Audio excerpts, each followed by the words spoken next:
నమస్తే, welcome to Andhraprabha. నేను తేజస్వి. సంచలన రాజకీయాలకు కేర్ ఆఫ్ అడ్రస్ ఏపీ.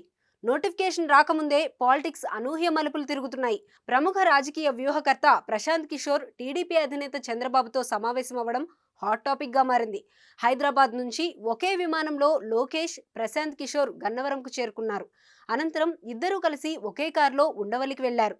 ఈ పరిణామం ఒక్కసారిగా రాష్ట్ర రాజకీయాల్లో పెను సంచలనంగా మారింది. 2019 ఎన్నికల్లో వైసీపీ వ్యూహకర్తగా పీకే కీ రోల్ ప్లే చేశారు. ఇప్పుడు టీడీపీతో టచ్లోకి వెళ్లడం వైసీపీ శ్రేణులు షాక్ అవుతున్నారు. ప్రస్తుతం టీడీపీకి రాబిన్ శర్మ రాజకీయ వ్యూహకర్తగా ఉన్నారు. ఆయన ప్రశాంత్ కిషోర్ కు చెందిన ఐపాక్ టీంలో పనిచేశారు.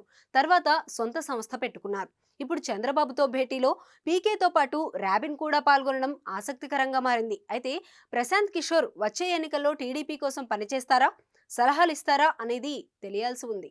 2014లో ప్రధాని మోదీ విజయానికి పీకే తీవ్రంగా కృషి చేశారు. ఆ తర్వాత ఢిల్లీలో యాప్, పంజాబ్లో కాంగ్రెస్, ఏపీలో జగన్ విజయం వెనుక కీలకంగా వ్యవహరించారు.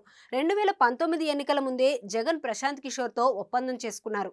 జగన్ గెలుపు తర్వాత ప్రశాంత్ కిషోర్ దూరంగా ఉన్నా ఆయన టీం వైసీపీ కోసం పనిచేస్తోంది. ఇదే సమయంలో ఐపాక్లో పీకే సహచరులుగా ఉన్న రాబిన్ శర్మ ప్రస్తుతం టీడీపీకి, రుషిరాజ్ సింగ్ వైసీపీ కోసం పనిచేస్తున్నారు. ఈ సమయంలో కొంతకాలంగా ప్రశాంత్ కిషోర్ కోసం టీడీపీ ప్రయత్నిస్తోందనే ప్రచారం జరిగింది. ఇప్పుడు చంద్రబాబుతో ప్రత్యేకంగా సమావేశం అవ్వడంతో పీకే పక్కాగా టీడీపీ తరపున పనిచేస్తారనే టాక్ వినిపిస్తోంది. ప్రశాంత్ కిషోర్ పశ్చిమ బెంగాల్ ఎన్నికల తర్వాత ఇక తాను రాజకీయ వ్యూహకర్తగా పనిచేయనని అనౌన్స్ చేశారు. బీహార్లో సొంత పార్టీ ఏర్పాటు చేసి పాదయాత్ర చేస్తున్నారు. ఇటీవల ప్రశాంత్ కిషోర్తో ఢిల్లీలో భేటీ అయ్యారు.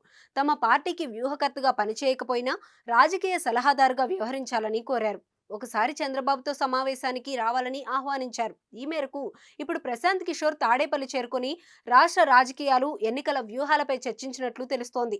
ప్రశాంత్ కిషోర్ గతంలో జగన్ కోసం పనిచేసి ఉండటంతో వైసీపీ బలాలు, బలహీనతలు, వ్యూహాలపై పూర్తి అవగాహన ఉందని టీడీపీ నేతలు నమ్ముతున్నారు. దీంతో ఇప్పుడు అదే ప్రశాంత్ కిషోర్ టీడీపీ కోసం పనిచేస్తారా, లేక భేటీతో సరిపెడతారా, సలహాలు, సూచనలు మాత్రమే ఇస్తారా అనేది తెలియాల్సి ఉంది.